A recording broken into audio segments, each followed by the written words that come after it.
Hi everyone, how you doing? This is Scotty. Well, it's been a couple days since my last video, part two. Well, remember guys, these videos are not for children. Do not allow your children to watch these videos, please. Um, but anyways, if you look at the last two of my videos of my life story, you'll see how Satan had his claws in me from the beginning, to where it seemed like no matter what I did, it wasn't good. Or wasn't good that happened to me, or wasn't good that I did to people. It was really some bad stuff, man. And, I look at it right now, today, and I say, man, I didn't have no control. I didn't have no say-so over what happened. And I didn't. And that still goes on through my life. And you'll see what I mean. See, you got to understand something. So, I was locked up around from 13 almost to I was 19, being out for like a couple months here and there, okay? So I wasn't taught like normal children were taught about certain things. I was just state raised. That means go to school all day. When you get done, you eat dinner, and then it's almost time for bed, kind of thing. Okay? We weren't taught responsibilities or how to pay bills or, when things, or to even really talk to your family about it, or don't even have family to back you up, So and you'll see as I move forward into this next section of my life, okay, so I turned 19, right? And I'm out, right? Well, my daughter was born 2 months before I got out. And a couple months later, she lost totally all kinds of weight. So we find out that she has a disease called cystic fibrosis. Cystic fibrosis is a fatal disease, okay? Well, anyway, so I got my license, and when I got out, I was driving, and a cop pulled me over, and he went around my car and gave me like 5 to 7 fix-it tickets. Broken windshield, no tail light, cracked windshield, rear mirror missing, just a whole bunch of just stuff, okay? And back then,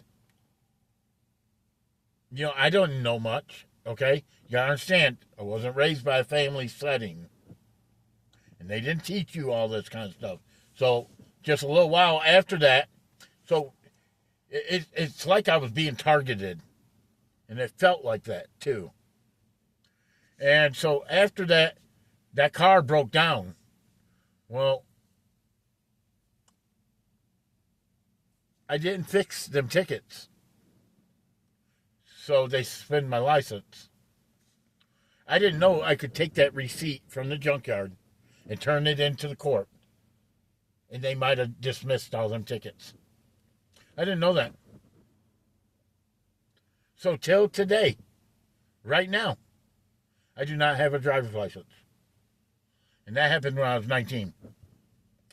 So I drove, I couldn't pay the ticket, they suspended them. I drove, couldn't pay the ticket, they suspended them. So I started working at a restaurant, cooking, dishing, bussing, then prep cooking, then cooking at a restaurant. But then I started working construction. It's like no matter what I tried to do, I couldn't keep a job. Just couldn't keep a job. Didn't hear the alarm. The alarm didn't go off. I was drunk. Or I was high. Couldn't get a ride to work. Just, there was something. And I'm not innocent in all this, any of this. I'm just telling you. There was something to where I couldn't keep a job. So I was jumping around, job to job, job to job. But I kept on trying to work.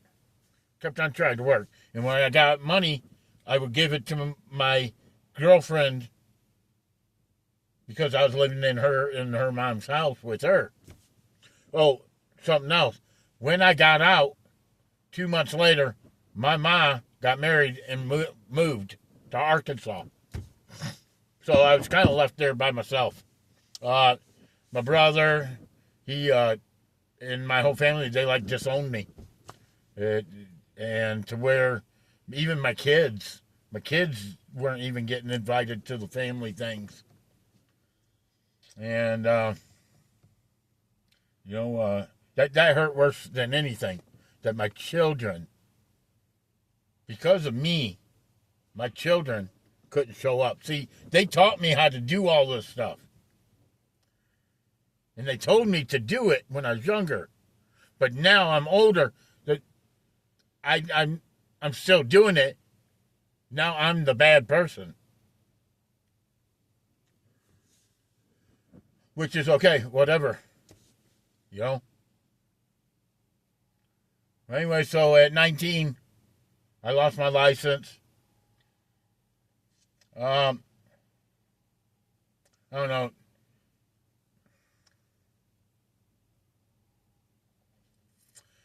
My girlfriend, the mother of my child, we had another child. Well, we had 3 all together through the years that we were together on and off. See, we were always on and off because, for one, I'd catch her cheating on me and I'd say something and she'd kick me out of the house. See, because you got to understand, I was living with her and her mother.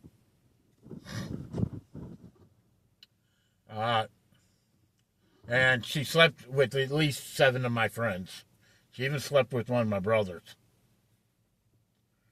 I come home one day from work and she wasn't there. Something just told me to go over to his house, my brother's house. So I went over to my brother's house. I peeked through the window, and there they were, both standing butt naked. I held back. I punched the window out, got in my car, took off.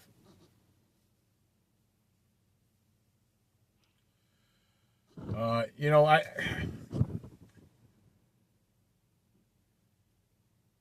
got kicked out quite a bit because I caught her cheating on me.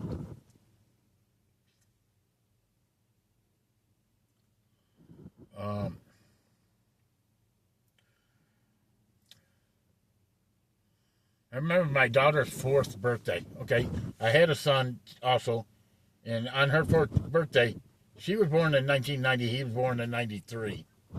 Yeah.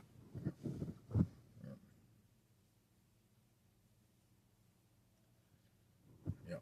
So, on her 4th birthday, we went to Chuck E. Cheese's, and all the kids were being able to play inside. My daughter was constricted to a oxygen tank and oxygen lines. Her disease was pretty bad. And so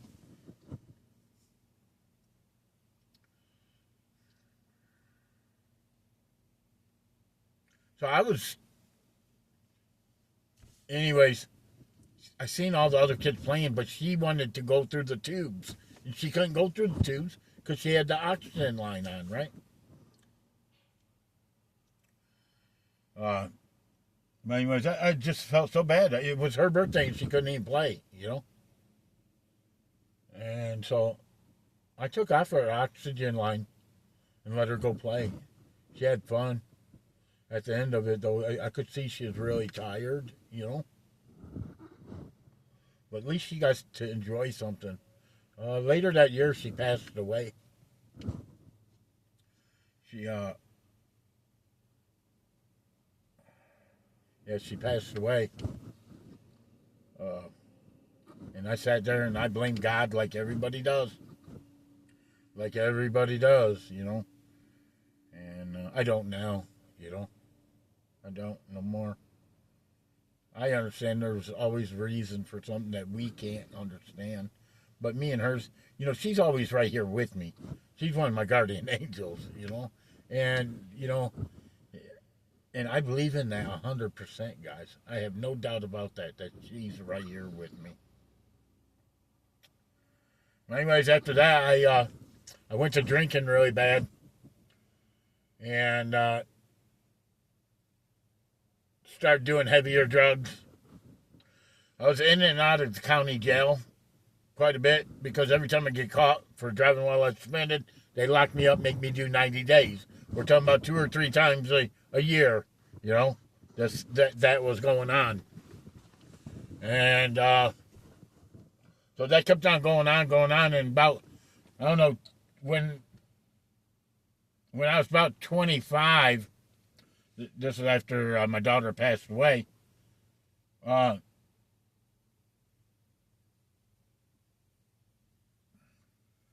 I stole a couple purses, and one night I allowed my friend to come with me, who I thought was a friend, but anyways, he stole a purse, and then he jumped in the car and we took off. So they got me with receiving and concealing, took me up to the county jail, and I stayed there a while waiting for court. And then I remember crying to God, crying to him. God, I just don't want this for my life. You know, this ain't what I want. And anyway, so I didn't have to do no big jail time after that, for that, but I did a 5-year probation. And I went to a halfway house. And when my release date came up, I grabbed my stuff and I left. And the program man didn't let me leave. He wasn't going to let me leave. He was trying to pull me back. I said, no, you guys said I was leaving this day. It's my out date. And so anyways, I had to go to court on that. I left. I had to go back to court on that. And then they all got dismissed. They told him, no, if you guys said that was his release date, he was able to leave that day. And so I was honored with that release. You know, we were going to, me and this other guy, oh, I forgot to tell you, when I was 19. And it's like when I just got out, a little while after I got out, me and my girlfriend sleeping in our bed, and I wake up to her best friend going down on me. It's a guy. In the middle of my sleep, I was kicking him off of me. See,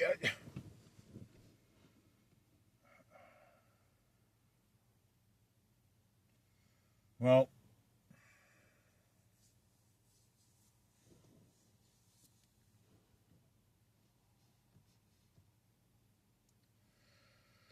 I was doing cocaine. I was doing crack. I was smoking weed. I was drinking, getting drunk.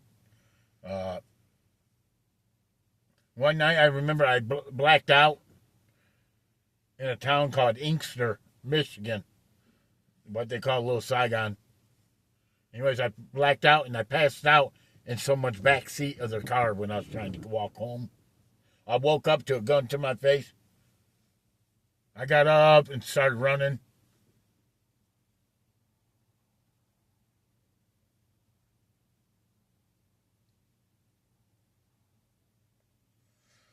Well, when the Red Wings was heading for a championship,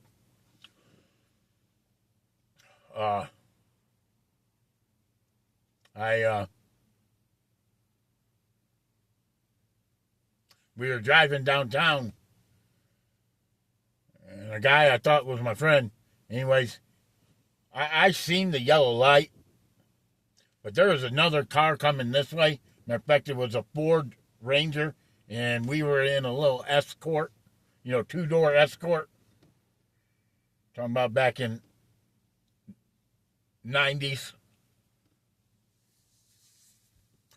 Everything's just so boggled back then, It's a continuous of things happening to me and me doing things.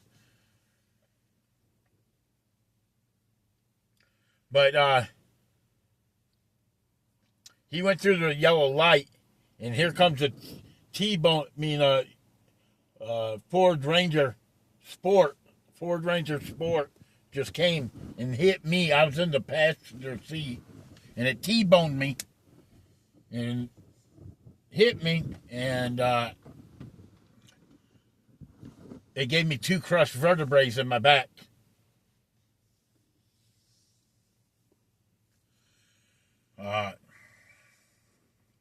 So I had to go through therapy for a whole year, and I wore a back brace for a whole year. And even one time I was going to therapy. I was driving to therapy, and I got off on the exit, and the brakes on the car, well, it was snowy out, but it slid right through the red light, and here comes another car. Bam, hits me again. Guys, I've been being tried to be killed, hurt, my whole system, my whole me was being broken down to where I didn't have, like, no good thoughts about myself. None. And I didn't. I felt beaten. I really did. Felt very beaten.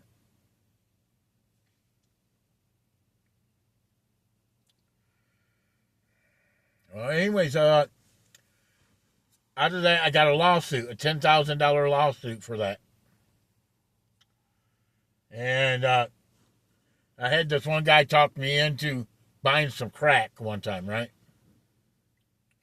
So I bought $100 worth of crack. I hit it, smoked it, didn't do nothing for me. So I gave it all away. And then the next time, someone gave me another hit of crack, and then I felt it. And I was on it for 30-some years.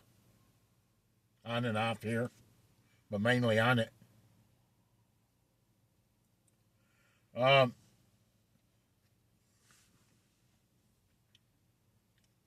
And there's just so much stuff, bro. I mean, I've been in bar fights to where I had so much anger in me to where I was like, guys had big puffy faces, eyes, puffy heads, I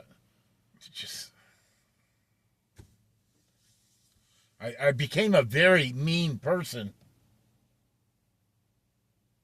A mean person.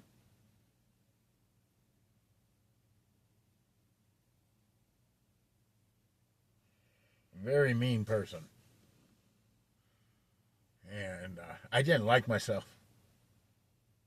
I didn't like who I became, who I was, the life I was living. You know, I didn't, here and there I had a place to stay, but then I didn't have a place to stay. My family didn't accept me.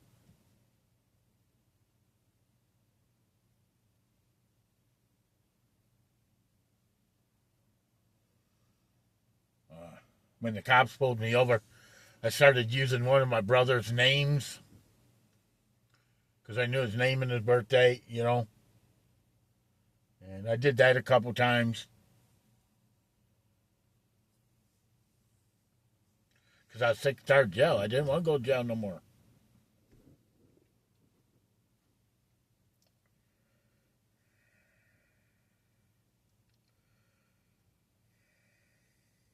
Well, anyways, so I'm turning about 30 years old. And I couldn't even count the days I've been in jail or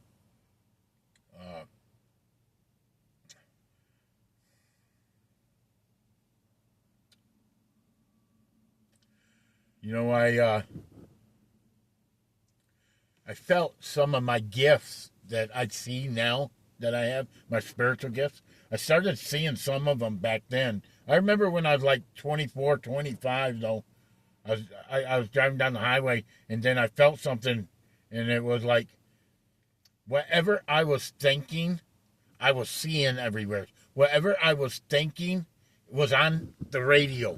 Whatever I was thinking was being talked about. Kind of understand what I'm saying? And I thought I was going crazy. So I started pushing that away. And I pushed it away. I did. And what they were trying to do, the Spirit was trying to awaken me.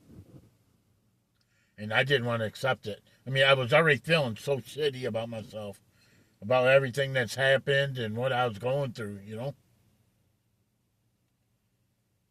And, but anyways, I remember them trying to awaken me, and I pushed them away because I thought I was going to go insane. And I didn't want to go insane. I remember one time, so I went out to my cousin's house, and they told me I could stay upstairs in their bedroom upstairs if I would, give them money and then buy some crack, right? So I did that. That night, they kicked me out. Her husband did. So I was out on the street by myself, down in the Detroit area. And I remember that night very clearly. I didn't want to become the homeless people that I seen out there, you know? And I was seeing that happening because I didn't have nobody. So I called out and I cried to God that night. And I told him I'm going to kill myself. That I couldn't live with this life no longer. And I was out there by Southfield Freeway. I was going to jump in front of the traffic. Just jump. Because I wanted to end it. I didn't want to live no more. That's the life I lived. Just don't make sense to me. Or I'd never seen it. Anybody live a life like I lived, you know?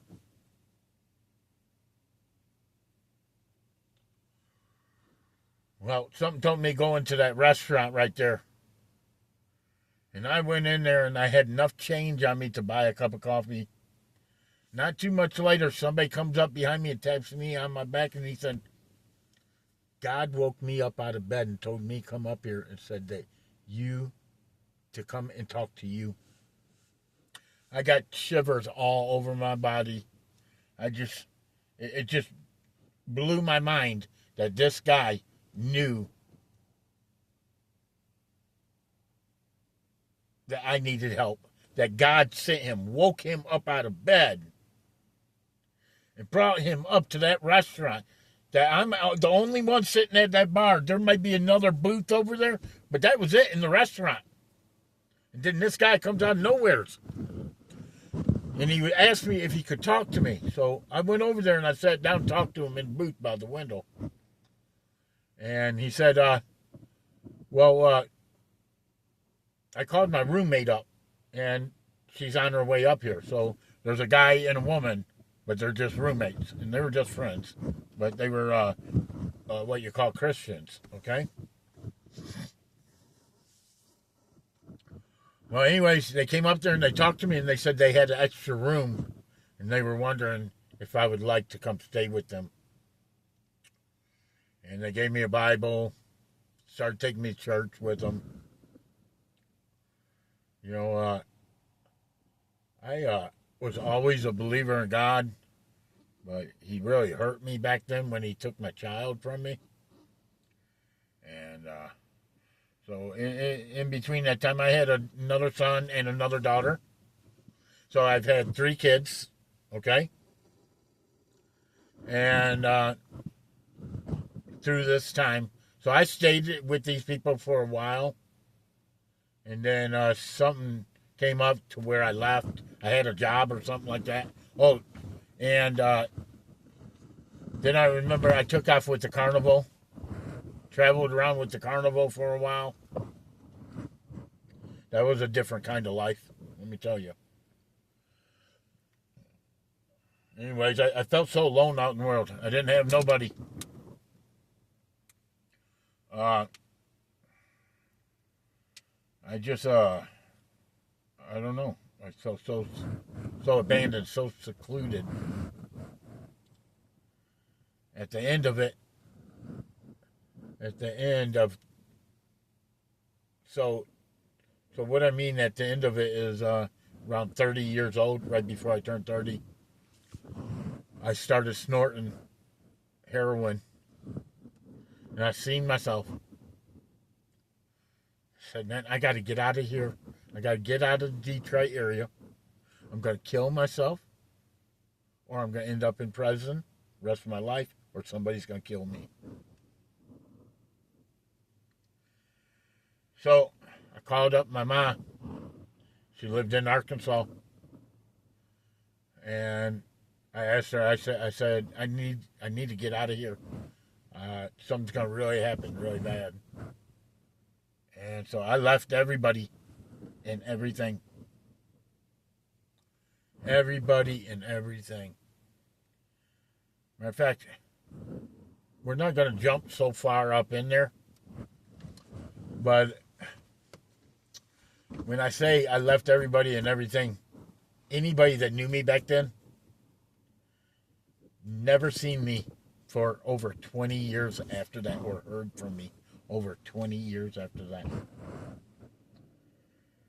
So I get down there to Arkansas, right? So I get a job at a tool and die company down there for transmissions. And I'm what they call a break-off man. So you have a man running the big machine where the aluminum goes in there, it's melted, and then it's formed into a transmission pan. And then he pulls it out, looks at it, and then puts it down, runs down to me. Now I take all the edges off, make sure it's all good, and then I stack it, okay? So I'm called a break-off man. So I'm sitting there, and I'm doing this, and, well, I'm jumping pretty far ahead, but let's finish this story. He told me he needed to use the bathroom or get some water. So my job is to go up there and take care of what he's doing. So when the door pops open somewhere, I seen the shot of aluminum come out, hit the side of my face, because I turned real quick, and it ran down all my whole thing. So I'm running around the whole place, tearing off my shirt. But anyways, so they let me finish the night out. And then in the morning, they asked me to take a piss test while I was smoking weed. That's all I was doing, smoking weed and drinking back then. After I left there, okay? And it wasn't like I was doing back there in Michigan. But they let me work through the whole night, and then they asked me to piss in the morning. Well, I couldn't piss, so I lost my job. But anyways, I'm down there for 2 weeks. I was jumping ahead a little bit. I was down there for 2 weeks. I got a job, got my own place, and got out by myself. Well, my ex took off with my kids up in Michigan before I left Michigan, and that's something I forgot. Took off with them and moved to Georgia without telling me where she was taking my kids. So I didn't know where they were. That was another reason why I left. I didn't have nothing there no more, you know. And so once I got down there, I rented a car after I got my job, got my place. My mom put a car in her name, and I rented it, and I headed to Georgia. I didn't have their address. But this is one of my gifts, too, is I have an intuition about things. So I started driving up and down streets in this one area in Georgia. I knew the town, what she moved to, but I didn't know where she lived. And when I drove by this one house, I said, that's where they live. And I knew it. I knew it by how the yard was, just everything, the surrounding. My gut told me this was it. I go knock on the door. It was their house. I go in there, and my son is sitting there with Pissy his shitty pants on. So I grabbed up my son, and I put him in the car, and I took him back to Arkansas with me. I had to leave my daughter. She still needed a mother. I just, you know, my son, he needed a father at that time. I know my daughter, later on I get my daughter, okay? But at this time, it wasn't necessary, okay? Well, anyway, so I get back. So, you know, I'm going through the same things as my dad did to me, as me doing to my son. Over things he didn't have no control over. It was like that cycle that we're supposed to be breaking. You know, the ancestral cycle? It just keeps going and going and going and going, you know? And,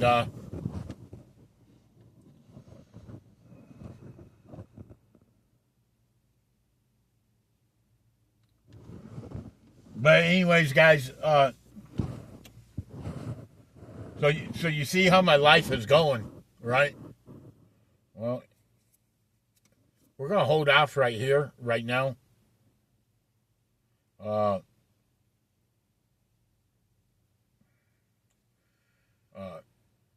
Because there's other things that happened, okay?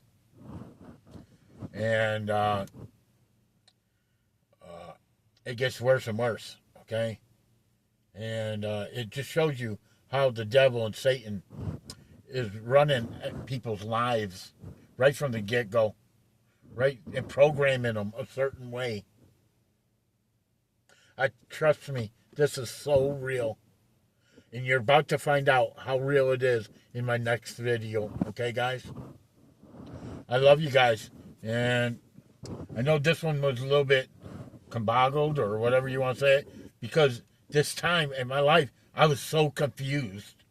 I was starting to realize things, but why? And I was confused about them. And it's still a confusion to me right now. You know, I was doing drugs and just lusting. Every time I had sex, I was either drunk, high, or on some kind of hard drug. And that's the truth. And it wasn't no meaningful sex, things like that. You know?